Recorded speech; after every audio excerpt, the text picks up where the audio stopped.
Após anos de intensas discussões que mobilizaram todo o setor de infraestrutura, a Câmara dos Deputados está concluindo a votação do novo marco legal de concessões e de parcerias público-privadas, as PPPs.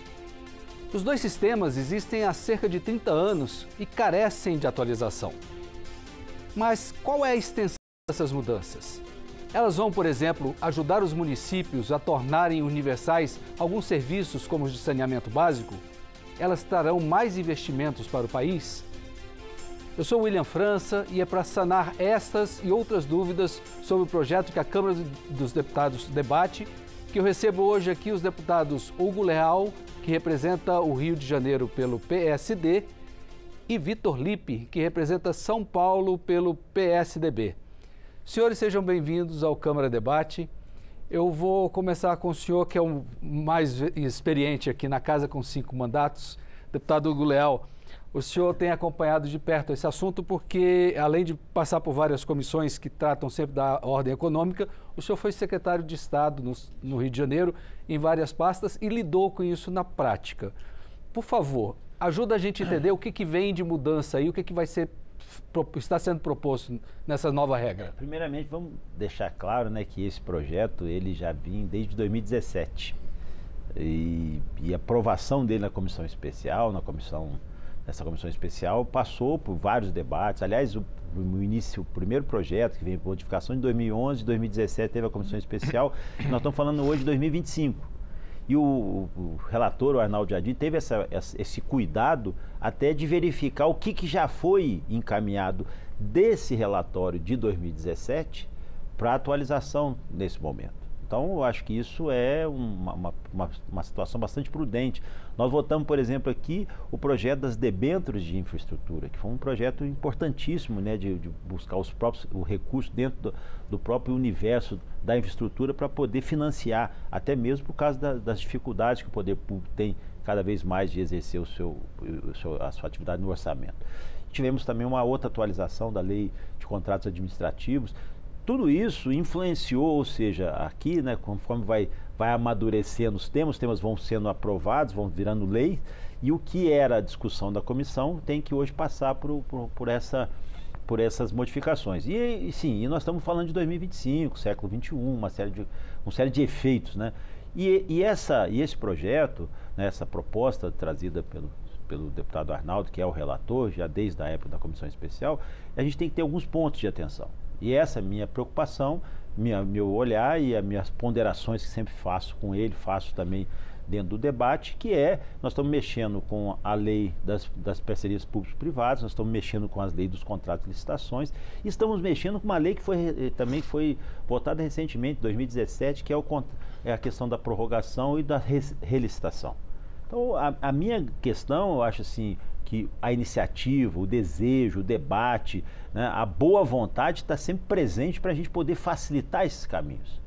Mas onde reside a minha preocupação é onde é que está a facilitação, o ambiente de negócios e que possa trazer algum prejuízo para a própria atividade exercida, ou seja, para a própria atividade concedida, ou como é que o usuário está enxergando isso? Como é que o usuário está recebendo isso? Como é que o usuário, o consumidor, como é que, né, a população recebe? Eu acho que é isso.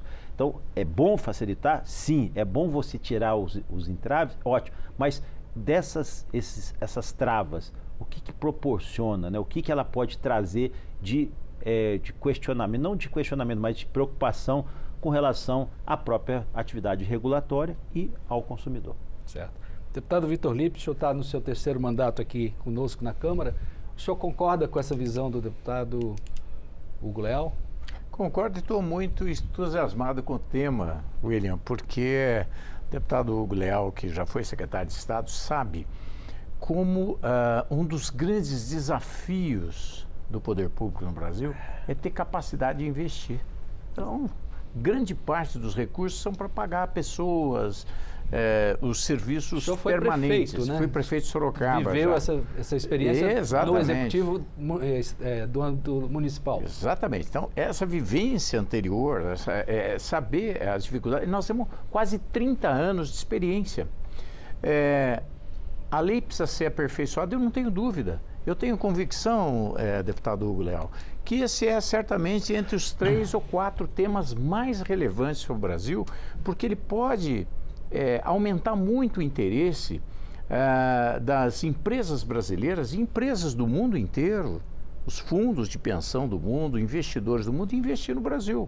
Porque todo mundo reclama no Brasil, deputado Hugo, que o Brasil é um país muito inseguro. Até se brinca que até no Brasil até o passado é inseguro. Então, a gente tem um número muito grande de judicializações, de inseguranças, que isso é exatamente o que o investidor não quer. Ele quer ter uma previsibilidade, ele quer ter confiança. E se tem alguma coisa que tem relevante interesse público, é o investidor investir na infraestrutura que a gente precisa, no saneamento básico, nas estradas, nos hospitais públicos, nas concessões de escolas públicas, enfim, tem tantos serviços que precisam ser feitos, os portos do Brasil precisam ser melhorados.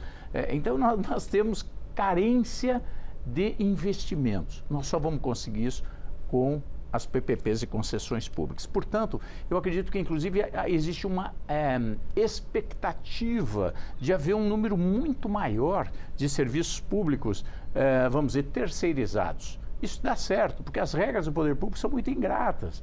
Você tem que fazer concurso público, você tem que fazer lei de licitações, que é extremamente complexo. É muito mais fácil você fazer a gestão pela iniciativa privada. A gente tem experiências em São Paulo dos hospitais que estão na mão das organizações sociais, né, fazendo as parcerias público-privadas, concessões, com excelentes resultados. As estradas do estado de São Paulo, agora escolas, enfim.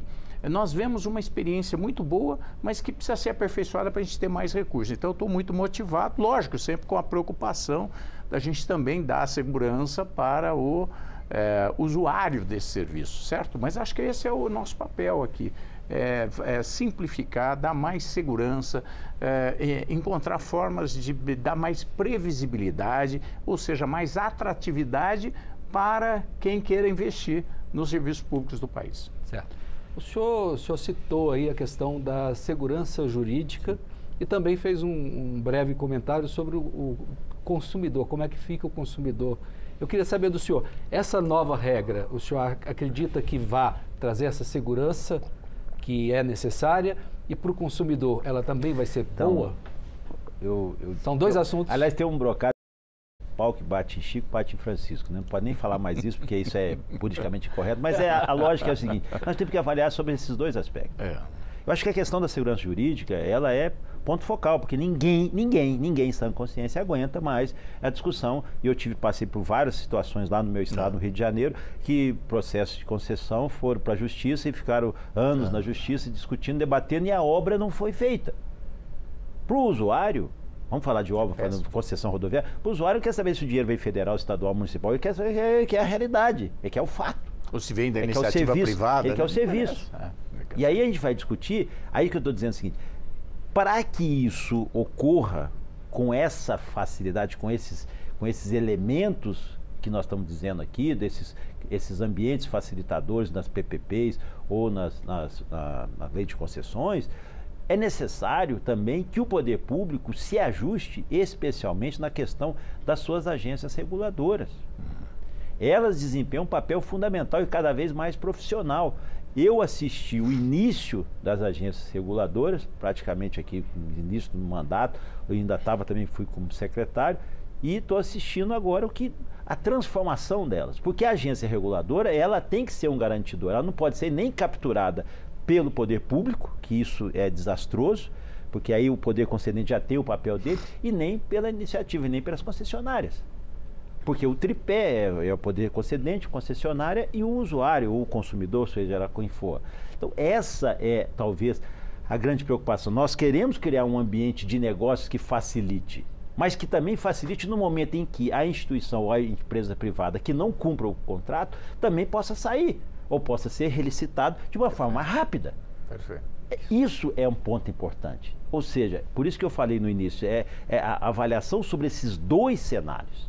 Não adianta assim, nós estamos criando um ambiente favorável, ótimo que seja favorável, mas nós temos empresas, assim como no poder público, tem gente que também, infelizmente, não deixa a desejar, que deixa a desejar do ponto de vista da função pública, mas na administração privada também. Eu convivi, infelizmente, com algumas empresas que prorrogavam. Eu estou com um caso clássico no meu estado de uma entidade que é uma concessionária de uma rodovia, que é rodovia federal, e que ninguém nem sabe quem é, com quem lidar, porque não tem uma figura pública, uma figura que possa estabelecer um representante, uma concessionária da BR-493, que é chamada Rodovia do Aço, que é uma empresa chamada Cainfra, que as pessoas não sabem com quem lidar. Inclusive foi dada caducidade pela Agência Nacional de Transportes Terrestres, e a Justiça interrompeu o processo de caducidade, ou seja, o pior ambiente. Então, essa agilidade, esses elementos de facilitação que nós estamos discutindo aqui nesse projeto do Arnaldo, nessa ideia, nesse conceito, eu sou favorável, vou apoiar. Agora, tem que criar os mecanismos também para que evite essa judicialização da iniciativa privada. O deputado Hugo citou as agências reguladoras que nasceram no governo Fernando Henrique Cardoso, isso é tucano, com certeza tem orgulho desse passado do PSDB. O senhor acha que elas estão nesse ponto aí ainda um pouco desencontradas e precisa também que essas agências se organizem para essas mudanças que venham por aí serem devidamente adaptadas e aceleradas ou ganhar essa necessária celeridade? Como é que o senhor vê isso? William, recentemente nós tivemos uma reunião exatamente para ouvir as agências reguladoras, porque tem alguns setores onde há reclamações, por exemplo, na área de energia, a ANEEL, etc., problemas lá em São Paulo, etc. E elas reclamam muito que elas têm uma arrecadação prevista. Só que essa arrecadação, o governo federal acaba reduzindo em 60%, 80%, contingenciando aqueles recursos. Ou seja, eles acabam, hoje, eu não me lembro exatamente, mas parece que tem uma arrecadação de 50 bilhões e eles têm 5 bilhões para trabalhar. Ou seja, elas também estão hoje subdimensionadas. É preciso, não adequar o tamanho, porque o Brasil cresce. Se Deus quiser, vai ter cada vez mais concessões, mais PPPs, mais serviços públicos terceirizados, e para isso nós precisamos ter o controle das agências, que elas é que vão fiscalizar para que esse funcionamento se dê conforme o usuário necessita, dentro das regras, porque é lógico, né, tudo isso precisa ter um critério para que a gente atinja o melhor resultado. Mas eu estou muito convencido de que, por exemplo, essa legislação ela traz modalidades de você fazer acordos extrajudiciais antes de ir para a justiça, porque depois que vai para a justiça você não sabe quanto tempo vai demorar aquilo. Sei lá, se é 5 anos, 10 anos, 15 anos, imagine a insegurança disso. Isso e é uma o serviço, tragédia. a obra parada, né? Exatamente. E o consumidor lesado. Isso né? é trágico. Então, está sendo criado vários mecanismos de você poder fazer acordos que não, que evitem, obviamente, inclusive de mediação, e uma série de mecanismos mais modernos, deputado Hugo Léo, que eu acredito que vai dar mais agilidade e vai conseguir encontrar, porque muitas vezes a justiça diz sim ou não. Às vezes não é nem sim nem não, ambos têm uma certa razão. E a mediação pode resolver esse problema. Não, olha, não é 0 nem 100, mas é 50 para cada um e a gente resolve o problema. Enfim, eu acredito que a gente precisa modernizar a lei. A insegurança jurídica no Brasil, o Brasil é um país mais judicializado do mundo. Isso é muito ruim mesmo. O que não falta é recurso no mundo para se investir. E o Brasil, o que não falta é necessidade de investidor. Mas a gente precisa casar isso aí, temos que melhorar a legislação para dar uma condição mais atrativa, inclusive de correção de tarifas. A gente sabe, deputado Léo, que às vezes, muitas vezes o Estado acaba não corrigindo a tarifa naquele ano porque é ano eleitoral. O que a empresa tem a ver com aquilo? Aquilo cria um desequilíbrio financeiro gravíssimo, ou às vezes não se encontra ali, ela quer o reequilíbrio financeiro e o Estado diz que não e fica discutindo aquilo anos. E aqui, o que vai acontecer com a empresa? Fica inviável. E essas más experiências contaminam o mercado. Eu não vou querer fazer alguma coisa que eu estou vendo o outro passar lá, que é injusto. Então, a nossa legislação está avançando, deputado Hugo Leal, e eu tenho certeza que o deputado concorda nisso, para dar uma segurança maior nos investidores, porque nós precisamos deles. E, ao mesmo tempo, lógico, vamos punir os maus. Essa é que é importante. Claro, né? Não vamos atrapalhar os bons, porque tem muitos bons, eu acho que a maioria são bons, mas precisam ter a correção adequada, precisam ter... E muitas vezes o próprio Estado tem medo de fazer algumas adequações, vamos dizer assim, de valores, porque tem medo do Ministério Público. Então, nós precisamos criar uma legislação que dê segurança, inclusive, para quem autoriza, né? Sim, o reequilíbrio financeiro. Essa questão passa também pelas modernizações de criar prazos ou regras para também, os tribunais, né? Isso. Até para os próprios tribunais, também. De contas. Porque eles, às vezes, tomam ad eternum uma avaliação, e isso tudo, às vezes, por uma... Eu vou citar um caso de picuinha política, porque o relator não vai com o governador, não se dá bem com o governador, e literalmente atrapalha aquela concessão para prejudicar o governo daquele adversário político dele. Isso, a tentativa é de evitar ou diminuir esse tipo de questão, não é isso? Isso, exatamente. O projeto também prevê isso, né, que os órgãos de controle façam, né, dentro do prazo, seja razoável. 120 dias, 120 dias é o prazo limite. Não, eu acho isso importante, interessante, até porque os órgãos de controle passaram também a ter um protagonismo, ele não pode tirar nem essa responsabilidade deles, muito porque o papel das agências, aí pegando um pouco do que o Lipe falou, muito que as agências deveriam ter esse protagonismo, estabelecer, ser a referência, e por esse retenção orçamentária, nós estamos vivendo um caos, né? Porque as agências precisam crescer. Vou dar um exemplo, a Agência Nacional de Petróleo. Você fala assim, ela só toma conta lá dos postos de petróleo. Não, querido, ela toma conta de todos os postos de combustíveis no Brasil. Como é que você vai fiscalizar, sei lá, 15 mil, 30 mil, 50 mil postos de combustível com uma agência, né? Então, centralizada em Brasília. Na realidade, está lá no Rio, porque o petróleo, uma parte está lá no Rio, mas é uma lógica. Mas então ela que vai fazer isso? Ela que vai fiscalizar? Ela que vai fazer, que vai ver formuladora, que vai ver refinaria? Assim, e o número de funcionários é muito restrito. A ANEEL também, a gente tem tido uma relação lá mais profunda e a gente precisa entender qual é a lógica dele. Porque senão o que acontece? O protagonismo dos órgãos de controle, ele acaba acontecendo exatamente por causa um pouco dessa ausência e um chamado, né, conhecido como apagão das canetas. O cara, opa, não vou botar na mão nisso aqui, não. E isso causa um transtorno. Eu tenho ouvido por outras situações que sempre o gestor público, o prefeito, ou os governadores ou os secretários de Estado, sempre tem receio realmente de ordenar, porque vem o Ministério Público, vem contestando qualquer coisa e a responsabilidade fica quase que pessoal. O senhor acha que com esses ajustes finos que vão ser feitos, isso possa diminuir? Eu costumo dizer aqui no Brasil, William, que os bons pagam pelos maus. Então, existe uma coisa errada, o Ministério Público aperta mais, Ministério Público aperta mais. E assim sucessivamente. Conclusão, daqui a pouco, nem os que fazem as coisas certas conseguem fazer, porque está tão complicado, tão difícil, e as pessoas têm receio. Porque você está fazendo uma coisa certa, mas você vai se arriscar, você é um funcionário público, às vezes você vai dar uma licença ambiental, está escrito na lei que se houver um questionamento, etc., a pessoa vai responder como pessoa física, inclusive com o sujeito à prisão. Quer dizer, se você fizer isso para uma pessoa que atua com dolo, com má fé, tudo bem. Acontece que todo mundo tem medo. E aí o que acontece? Na hora da licença, que poderia talvez ser solucionada com brevidade, ele vai pedir mais uma avaliação, mais uma análise, uma terceira análise, uma quarta análise, porque aí se aconteceu alguma coisa errada, alguém questionou, ele falou, não, eu pedi tudo que eu podia pedir, só que quantos anos vai demorar e quanto vai ser esse custo? E esse processo de licenciamento é um dos empecilhos, né? Esse também, é um, então nós estamos melhorando mas essa aí questão. A proposta está trazendo uma iniciativa que é bom, que é compartilhamento de risco. Isso é uma coisa interessante, que não tinha... Explique, por favor. Compartilhamento de risco é o seguinte, vamos fazer uma obra. No compartilhamento de risco, você me ajuda, eu sou o concessionário responsável para tirar a licença. Vou dar um exemplo de uma licença ambiental, não é o caso concreto, mas licença ambiental. O atraso da licença ambiental, eu compartilho o risco com a administração pública também. Falei, querido, vamos trabalhar junto nisso aqui.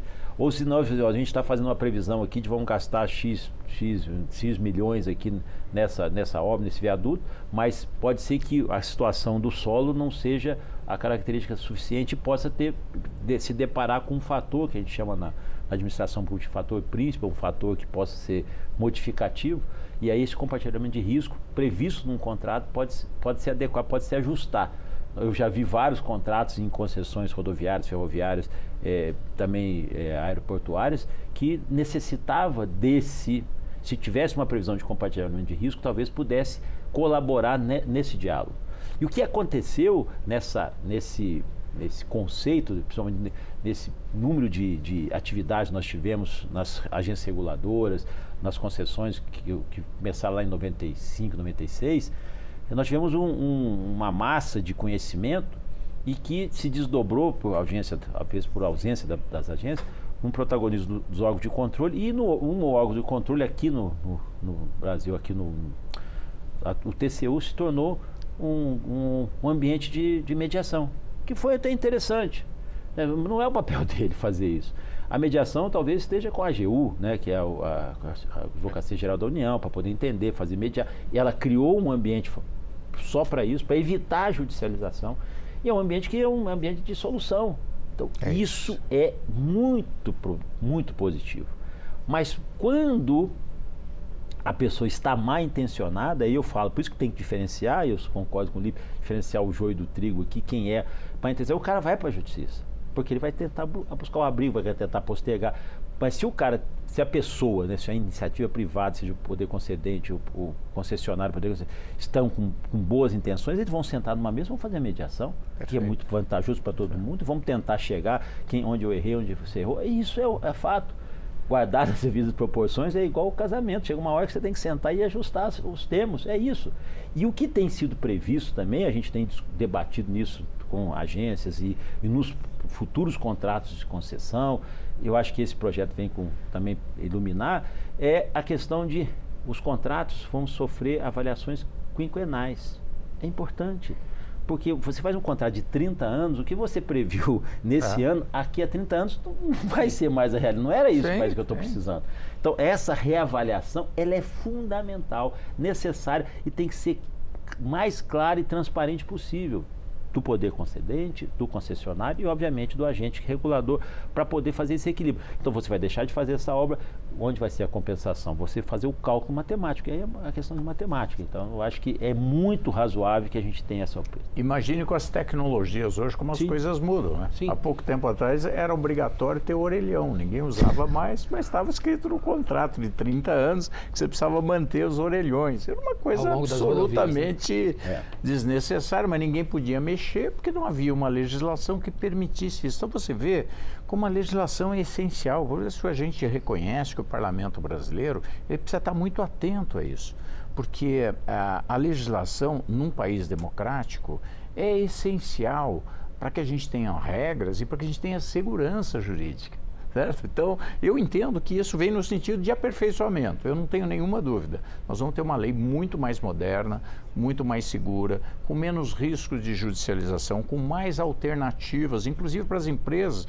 de poderem se consorciar, de poder ter novos parceiros durante a obra. O que nós estamos falando aqui não é a construção de uma escola, nós estamos falando muitas vezes de uma ferrovia de centenas de quilômetros, ou de uma estrada de, sei lá, de investimentos de centenas de quilômetros. Portanto, isso tudo precisa ter mecanismos, certo? De, vamos dizer, porque vão surgir conflitos, com certeza, vão surgir questões que precisam ser revistas, com certeza. E a gente precisa criar esse ambiente favorável para não deixar isso a critério, muitas vezes, da interpretação de alguém do Tribunal de Contas. Nós precisamos dar segurança e isso. Né? Esse é um papel da lei. A legislação precisa aprender, porque sempre quando você fez, quem fez a lei lá atrás fez acreditando que ela era suficiente. A gente viu que não é. A gente viu que ainda tem muita coisa para melhorar. É assim mesmo, está aperfeiçoando. Eu vejo que a gente está sempre no processo de aperfeiçoamento. Exatamente. Aqui, essa é uma legislação ativa no sentido de que ela vai ter que ser aperfeiçoada. Ela vai ter que ser modernizada. Com aprendizado. Exatamente com o aprendizado que nós estamos tendo agora. Senhores, esse assunto rende bastante, rende outros programas, inclusive, mas nesse nosso de hoje o tempo está se esgotando. Eu gostaria de agradecer muito a presença do senhor deputado Hugo Leal, do senhor deputado Vitor Lippe, e convidá-los para que a gente continue conversando sobre isso, porque o assunto rende bastante ainda. E se Deus quiser, trazer muitos recursos para melhorar os serviços públicos, a infraestrutura, a logística do país. Eu estou muito entusiasmado e acredito que esse certamente é um dos mais relevantes temas estratégicos do país. Por isso, a nosso compromisso. Eu estou entusiasmado, mas com moderação. Tá certo. Muito obrigado, senhores. Eu conversei aqui com os deputados Hugo Leal, do PSD do Rio de Janeiro, e Vitor Lippe, do PSDB de São Paulo, sobre as novas regras para as concessões e parcerias público-privadas. Quer saber mais detalhes sobre esse tema, sobre o qual tratamos aqui? Acesse o nosso portal na internet, câmara.leg.br, e as nossas redes sociais. Para rever e compartilhar este programa, busque o canal da Câmara no YouTube. Muito obrigado por sua atenção.